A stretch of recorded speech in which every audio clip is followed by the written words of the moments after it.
दुनिया की मईशत की शहरक jugular vein of world energy मेरी ये है, और अगर बंदे की ये बंद हो जाए ना, बंदा गया। तो दुनिया की मईशत की शहरक बंद हो गई तो इकोनॉमी गई। पेट्रोल 55 रुपए लीटर महंगा हो गया। क्या हो रहा है? ये कौन जिम्मेदार है इसका? Now come to the point. आज दुनिया की स्पॉटलाइट वो है आबनाए हुर्मुज, स्ट्रेट ऑफ हुर्मुज, और यही है जुगुलर वेन दुनिया की मईशत की। ये एक समुद्री रास्ता है जो कि बहुत उसकी पैमाइश कम है। ये इसका तंग तरीन मकाम जो है सिर्फ 33 किलोमीटर चौड़ा है और ये टोटल 63 किलोमीटर लंबी है। और ये रास्ता क्या है? ये खलीज फारस को बहरा अरब से मिलाता है एंड इट्स ए शॉर्टकट। अगर ऊपर से कट काट के आएंगे तो बहरी जहाज को वक्त भी ज्यादा लगेगा, ईंधन भी ज्यादा लगेगा, कॉस्ट बढ़ जाएगी।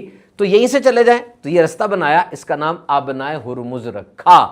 अब वैसे तो पेट्रोल की कीमतें क्यों बढ़ी हैं कि जहां पेट्रोल के कुएं हैं वहां तो बम गिर रहे हैं। तो जब बम गिर रहे हैं तो गैर यकीनी सूरत हाल तो बनेगी। अभी जो आबनाए हुर्मुज है ना जनाब, इसमें रोजाना 20 मिलियन बैरल तेल गुजरता है।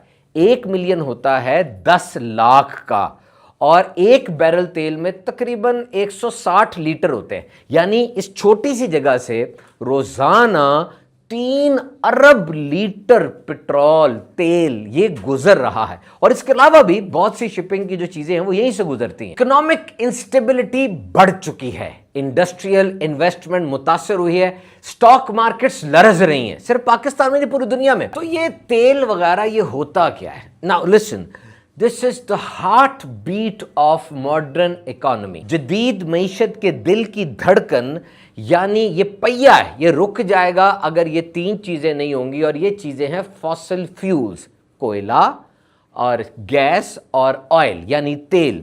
अब दौर गारों का हो या आर्टिफिशियल इंटेलिजेंस का जदीद डिजिटल दौर हो, ये चीज़ें अगर नहीं होंगी, इंसान की मईशत की तरक्की, पूरे इंसानी मुआशरे की तरक्की इन्हीं चीज़ों से जुड़ी हुई है। सबसे पहले कोयला आया और इससे गर्मी हासिल की जाती थी, लेकिन फिर 1859 में एडविन नाम के एक अमेरिकन ने पेंसिल्वेनिया स्टेट में ज़मीन से पेट्रोल को यानी तेल को निकाला और इसको काबिल इस्तेमाल बनाना शुरू किया। सबसे पहले इसकी अहमियत वो इंटरनल कंबस्शन इंजन की सूरत में आई, और फिर 1887 में कार्ल बेंज ने गाड़ी इजाद की, गाड़ी को पेट्रोल से चलाया, और अब दुनिया के अंदर एक बड़ा इनकलाब आ गया। तीनों का कंपैरिजन किया जाए तो मेरे पास कंपैरिजन लिस्ट मौजूद है। ऑयल, कोयला और गैस को कौन सी ज्यादा अहम है, सबसे ज्यादा यूज होती है? तो याद रखिए दुनिया में सबसे ज्यादा ऑयल यूज होता है 34%, फिर कोल है कोयला 28%, और फिर गैस है 24%। तो जनाब अब दोबारा से आते हैं स्पॉटलाइट के ऊपर कि पेट्रोल इतना महंगा हो चुका है, और आबनाए हुर्मुज की हमने आपको बात बताई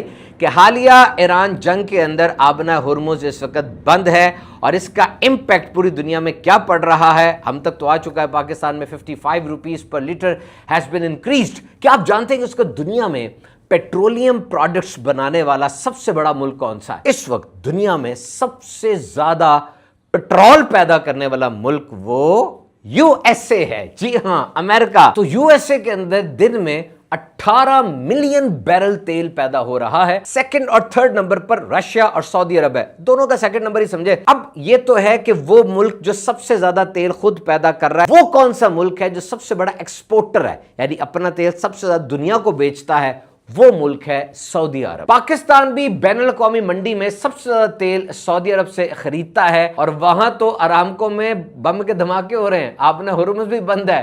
तो ऑब्वियसली जब ऑयल प्रोड्यूसिंग कंट्रीज को इस किस्म के सर्कमस्टांसेस का सामना है and we are facing a very big war, तो इसके इंपैक्ट्स तो आएंगे। और ये सिर्फ पाकिस्तान में नहीं है, आप इसको सर्च आउट कीजिए। इस वक्त यूके के अंदर पेट्रोलियम प्रोडक्ट्स की जो प्राइसेस हैं वो हाईएस्ट है। 2020 से इतनी ज्यादा कभी नहीं हुई जितनी इस वक्त वो आसमानों को छू रही हैं। अब पाकिस्तान में पेट्रोलियम की प्रोडक्ट्स बढ़ गई हैं, वजह मैंने आपको समझा दी, बता दी। अब ये प्रोडक्ट्स बढ़ने के बाद तमाम चीजों की कीमतों में इजाफा होगा।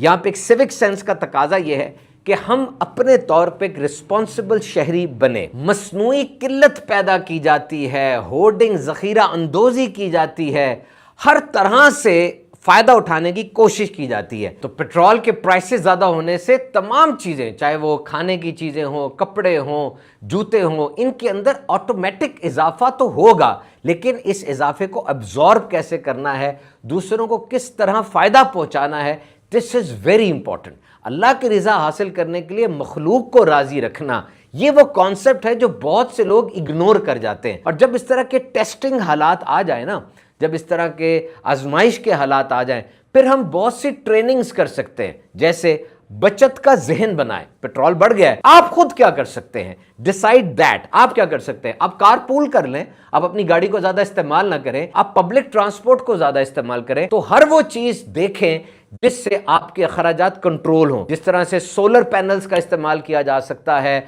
और ईवी जो है, इलेक्ट्रिक व्हीकल्स ली जा सकती हैं, सेवरल ऑप्शंस आर देयर। बहरहाल ये एक टेस्टिंग एंड ट्राइंग टाइम है और हमें इसकी आदत है और सारी दुनिया के ममालिक इस जद में आए हुए हैं। हमें चाहिए कि in testing and trial time में अल्लाह ताला से पनाह तलब करें, अपने मुल्क की सरहदों की हिफाजत की दुआ मांगे, अल्लाह ताला सबकी खैर फरमाए।